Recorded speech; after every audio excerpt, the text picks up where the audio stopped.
Então, nada mais justo do que a gente começar essa aula falando da parte neurogênese do sistema nervoso. Como que esse sistema nervoso se origina a partir ali da formação, da diferenciação dos 3 folhetos embrionários, né, que a gente sabe que acontece lá bem no começo da nossa formação, logo depois da formação do embrião. A gente vai ver como que isso funciona. Por definição, né, começando a definição de neurogênese, é uma atividade proliferativa e migratória nesse processo de diferenciação aí das células precursoras em células neuronais. Então, primeiramente, a gente vai ter lá a formação dos 3 folhetos, a gente vai ter a diferenciação do tecido principal de cada um desses folhetos, e aí, a partir dessa célula única, essa célula mãe, que a gente vai falar dela já já, a gente vai ter a diferenciação em todas as células que formam aí as estruturas anatômicas do nosso sistema nervoso, certo?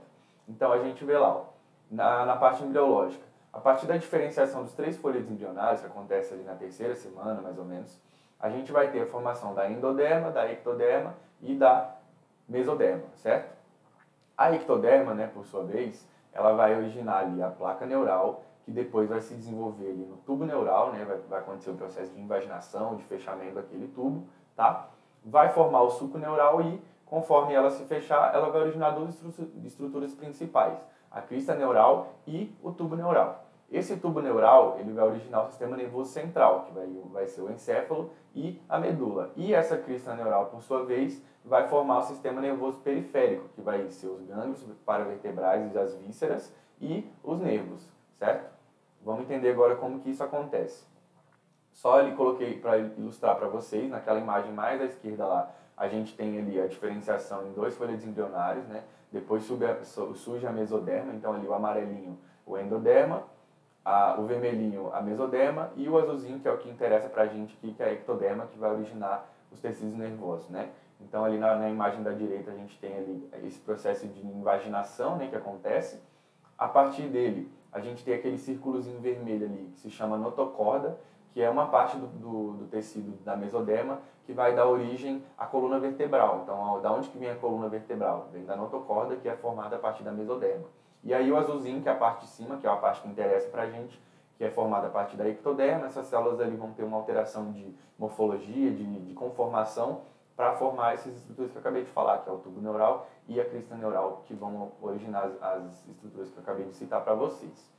Então, a gente formou aquela placa neural, aquela imagem ali mais à esquerda, tá? A partir dela, a gente vai ter a formação do nó primitivo, que vai ser uma estrutura ali, um buraquinho ali que vai ter pra gente, que vai conseguir fazer com que a gente tenha ali as células da mesoderma ajudem a fazer essa composição aqui da nossa placa neural, tá? E aí a gente tem esse desenvolvimento desse folheto e ali a formação da prega neural bem no meio ali, ó, atravessando ali, parece uma havaiana mais ou menos naquela imagem mais da direita, tá? Então essa a gente está tendo a vista por cima, tá? A vista ali superior de como que acontece esse processo. Agora a gente vai ver aqui a vista lateral para vocês entenderem aí mais tridimensionalmente como que acontece a formação do tubo neural. Então aquelas células ali na imagem mais de cima, ó, a gente tem a formação da placa neural, que ela vai ser inicialmente plana, certo? Depois vai se formar o suco neural, que como o nome já diz, é um suco, né? Uma depressão que vai ter bem no meio, dividindo ali a placa neural. E a partir desse suco neural, essas células vão conseguir, elas vão estar em conformação reta, elas vão conseguir se fechar depois para formar o tubo neural e as rebordas ali daquele tecido, a gente vai ver que vai formar a crista neural. Então, olha lá, a gente tem lá, ó, aquelas células estavam todas retinhas, certo? Ali na placa neural, aí elas se invaginam e se encontram ali, ó, já na imagem de baixo. Aí a gente tem a formação do tubo neural, que é quando essas células se fecham, tá? E a crista neural fica ali logo acima, porque ela vai dar origem justamente aos gânglios paravertebrais e às ramificações ali do nosso sistema nervoso periférico. Ali eu coloquei para vocês a questão das células do sistema nervoso central, e como eu falei, como você já deve ter um conhecimento prévio também, espero, né? Todas as células do nosso corpo, elas partem daqueles 3 folhetos embrionários e elas vão sofrendo diferenciações baseadas na presença ou ausência de algumas substâncias para se diferenciar nos vários tipos de células que vão compor os tecidos provenientes daquela camada. Então, se tratando da ectoderma ali, que é o que interessa para a gente vai ter ali a célula progenitora, né, o neuroblasto.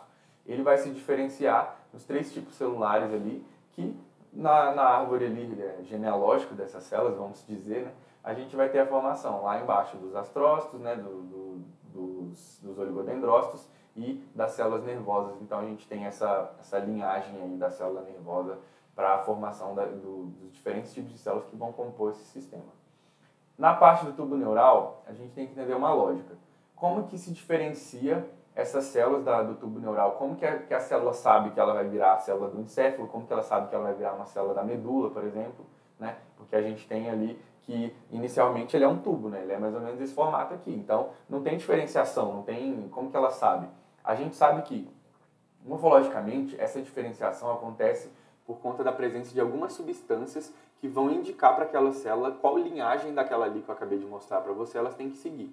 Na diferenciação dorsal-ventral, ou seja, o tubo visto assim de frente, que você vai ver a parte dorsal, né, a parte das costas do tubo, e a parte da frente, né, a parte virada mais para a região medial lá do nosso embrião. A gente tem que, a partir da formação do tubo neural, a gente vai ter a placa do teto, que é a placa virada para cima, né, vamos dizer assim, e a placa virada para baixo. Na placa do teto, a gente vai ter a ação de uma substância chamada BMP.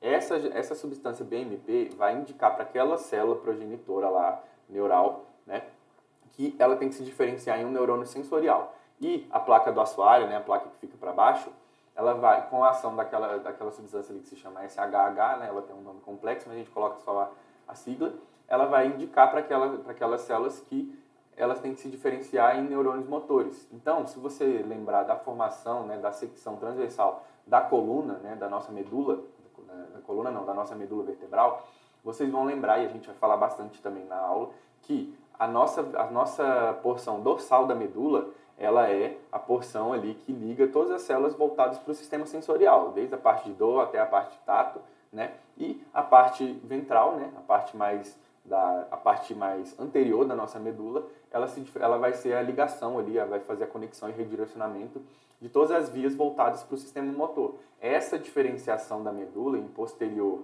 sendo mais sensorial e anterior sendo mais motora, ela está baseada justamente aí, é daí que ela parte. Então, a partir da ação dessas duas substâncias, a gente vai ter essa diferenciação que vai perdurar por conta de todo ali, né, por toda a formação desse sistema dali para frente.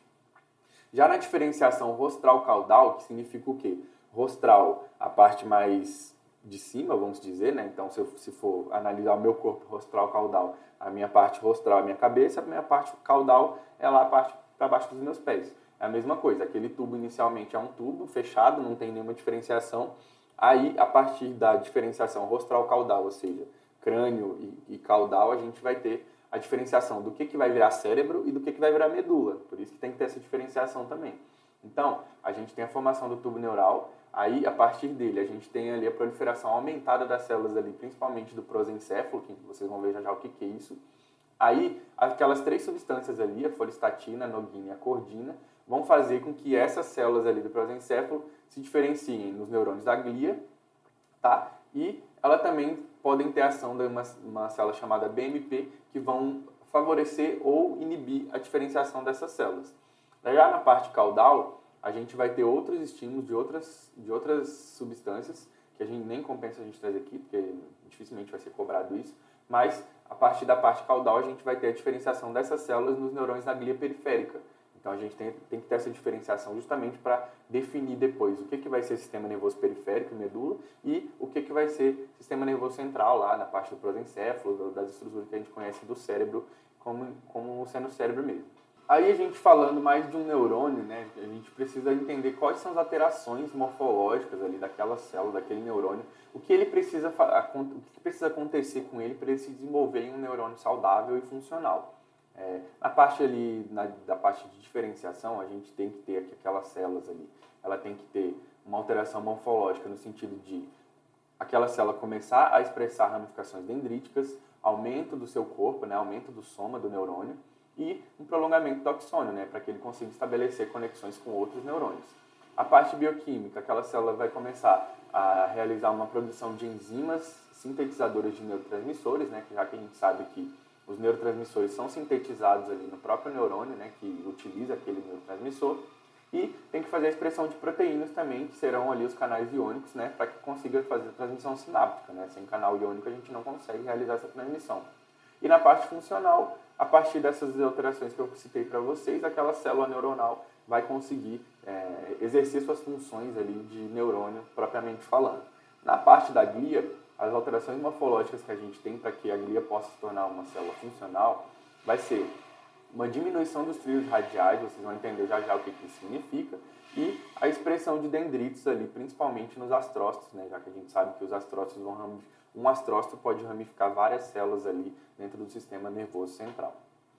No processo de maturação desse sistema nervoso, essa maturação ela vai ser baseada na proliferação das células da glia e, posteriormente, no estabelecimento de sinapses, sendo que essa proliferação das células da glia ela depende de uma substância chamada NGF, ou Neural Growth Factor, né, que é fator de crescimento neuronal, que ela vai atuar ali, tanto na glia central quanto na glia periférica.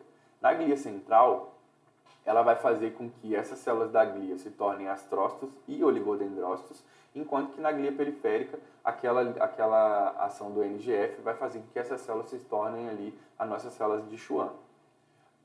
Aí a gente tem uma tensão aí que eu coloquei para vocês no quadradinho, que é acaba sendo ali uma pergunta de prova, em algumas provas eles gostam de cobrar nessa parte de fisiologia, que é a seguinte: o processo de maturação do nosso sistema nervoso, tudo isso que eu falei da diferenciação das células, da expressão dendrítica, do estabelecimento de sinapses, da diferenciação da glia, isso acontece, a gente tem ali por volta dos 23 anos de idade. Então, até os 23 anos de idade é a nossa principal janela de aprendizagem, porque vocês vão ver lá na frente que a aprendizagem ela depende do estabelecimento de conexões sinápticas, certo? Ela depende de estabelecimento de redes sinápticas. Então, como essas células estão se formando ali, estão fazendo todas essas alterações morfológicas que a gente falou até os 23, então é a nossa principal janela ali. Também a gente tem um detalhe importante que, quando a gente nasce, logo antes da gente nascer, inclusive até o nome uma das principais referências da aula, que é os 100 bilhões de neurônios, quando a gente tem ali a nossa quantidade máxima de sinapses acontece antes da gente nascer. Aí vocês me perguntam, mas por que acontece isso? Não faria sentido a gente ter mais sinapses depois, já que o nosso sistema nervoso vai se maturando, vai, né, ficando mais robusto? Aí eu vou dizer para vocês por que isso acontece.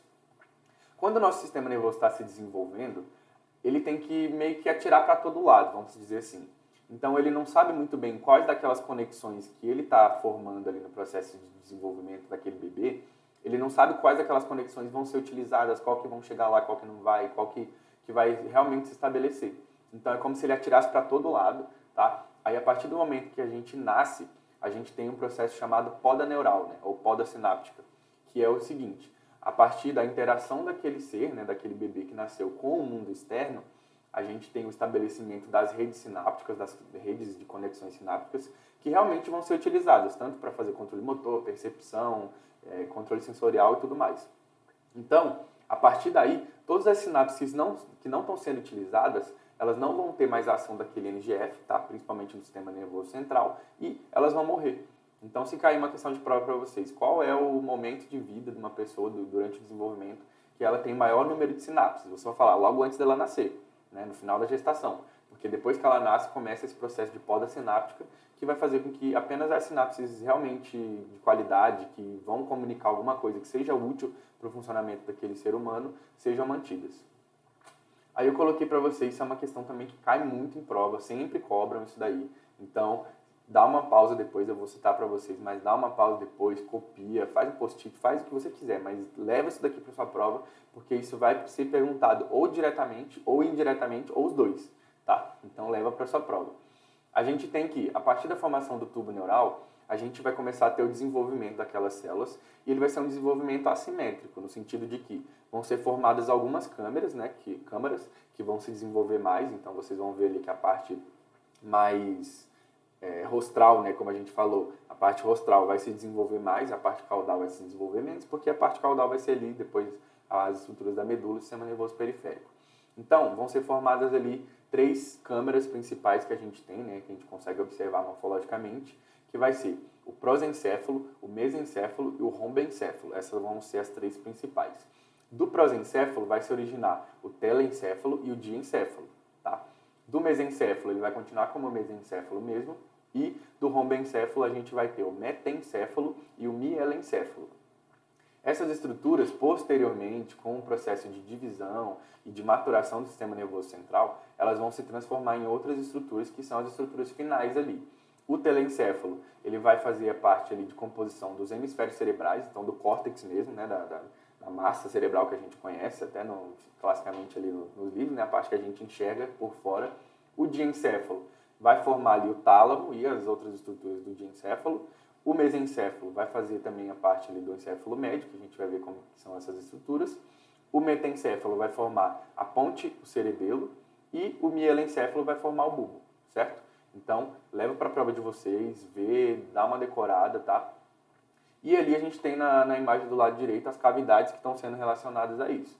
Os hemisférios cerebrais, eles vão estar relacionados aos ventrículos laterais, que a gente vai ver já uma imagem como que isso funciona. Os tálamos vão estar relacionados ao terceiro ventrículo, que o terceiro ventrículo cobre ali a estrutura do diencéfalo, a gente vai ver também. O encéfalo médio vai ser com o aqueduto de Silvius, principalmente.